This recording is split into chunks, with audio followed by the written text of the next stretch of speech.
has finally come to talk about the process of recovery. We're going to find the solution where the problem is. Just like in medicine or anything else, you have to go to the root of the problem to find out what will fix it. So we've talked about addiction as our vain attempts to try to stuff ourselves full of things from the world, to try to fill up this God-shaped empty hole inside of us. So that's where the problem is. The problem is beginning with what we perceive as an emptiness inside, that big God-shaped hole that makes us feel empty, and it's painful. And because of that pain, we're trying to do anything we can to cover it up.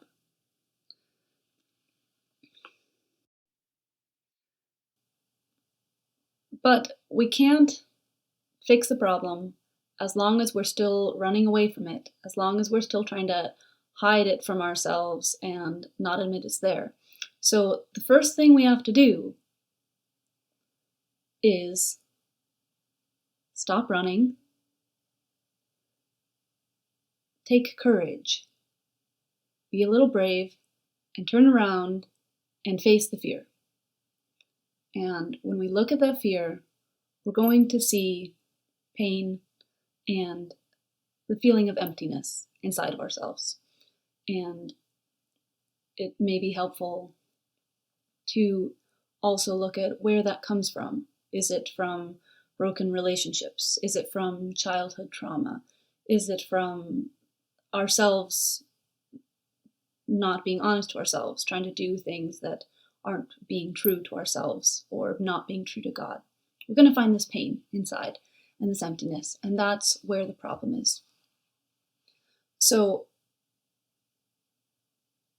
I want to offer 2 new perspectives to help you stop and be able to look at this pain, to look at the source of the problem so that we can find the solution to it. So I want to offer 2 new solutions, 2 perspectives that will help change that pain from something that's like terribly frightening and makes us want to run into something that has the potential for good, the potential for our recovery. And the first of those things is important. It's a big shift, but it comes from a very little change. So this change is just, what if we called what we feel as emptiness spaciousness? Now, if our car is empty, that means we have space to fit people in it.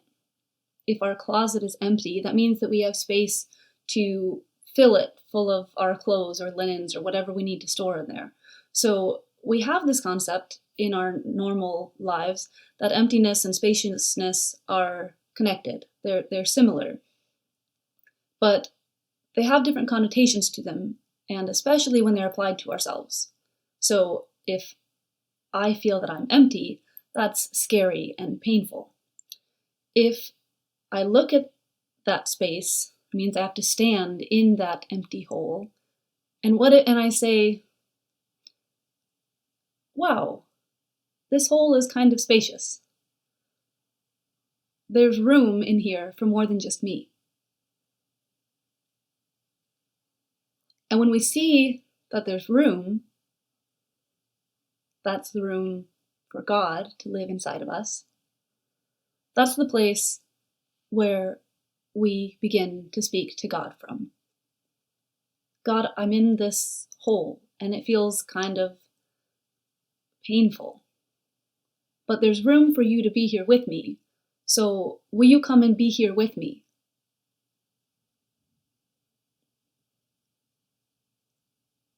And God never declines an invitation like that. It says in the book of Revelation that the Lord stands at the door. That's the door of our heart. He stands at the door and knocks and just waits for us to invite him in. So when we do, He's not going to turn us away. He will come.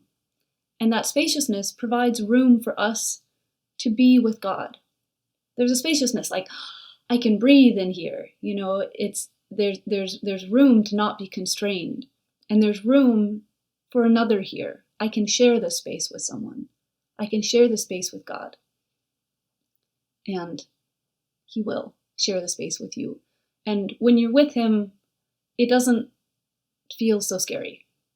When you're with Him, the pain isn't unbearable because He shares it with us. Now there's a second perspective shift that I want to share with you. And that requires looking at our situation, looking at the emptiness inside of us with a little curiosity. So the question is, if I feel empty and I don't like that, what is it that I want to be full of? If we think that our addictions are better than our emptiness, and our addictions, we're just filling ourselves with whatever we can to try to fill in that hole, that means that we're full of junk. We say that you are what you eat. Well, I'd say that that's true spiritually also.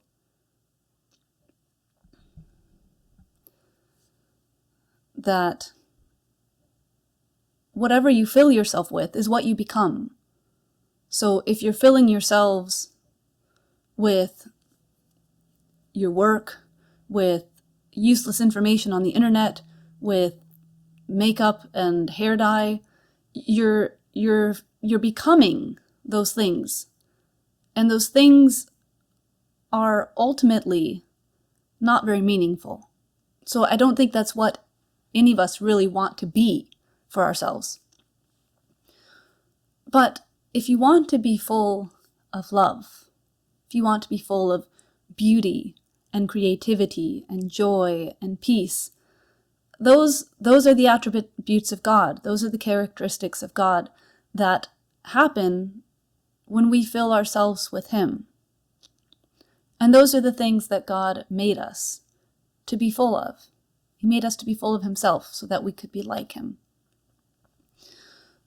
So we have to look at the problem realistically, not with sort of this irrational fear, this anxiety and panic of, oh no, something feels wrong inside and I just have to get away from it as fast as possible. No, we have to look at it and kind of pragmatically say, okay, I feel empty. What do I want to be inside of this place?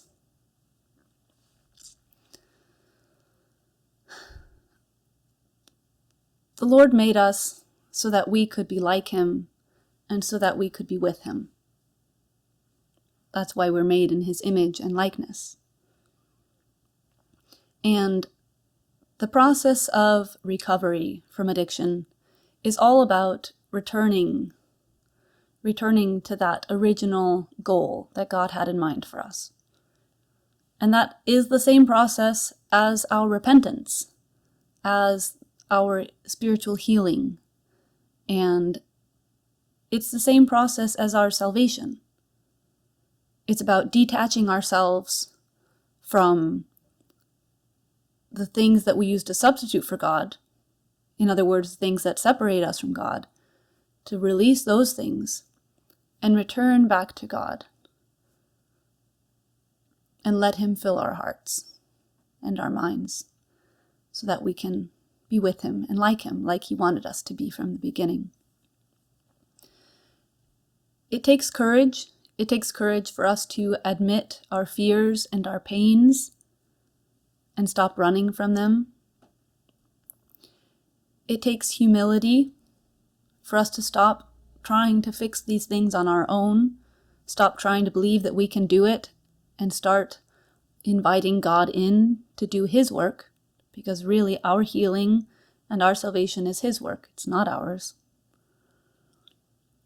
But when we do invite Him in to do that work, He will transform our big empty hole into a spacious, beautiful temple. He will restore us back so that we can be what He originally made us to be.